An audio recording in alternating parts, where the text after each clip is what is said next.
একদিন শ্রী শ্রী ঠাকুর নরেন্দ্রকে বললেন, ঈশ্বর রসের সমুদ্র। আচ্ছা, মনে কর খুলিতে এক খুলি রস রয়েছে, আর তুই মাছি হয়েছিস। কোথা বসে রস খাবি বল? নরেন্দ্র বললেন, আমি খুলির আড়ায় বসে মুখ বাড়িয়ে খাবো, কেননা বেশি দূরে গেলে ডুবে যাব।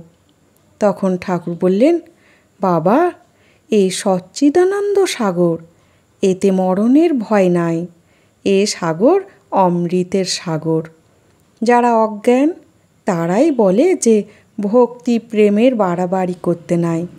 ঈশ্বর প্রেমের কি বাড়াবাড়ি আছে? তাই তোমায় বলি, সচ্চিদানন্দ সাগরে মগ্ন হও। ঈশ্বর লাভ হলে ভাবনা কি? তখন আদেশও হবে, লোকশিক্ষাও হবে।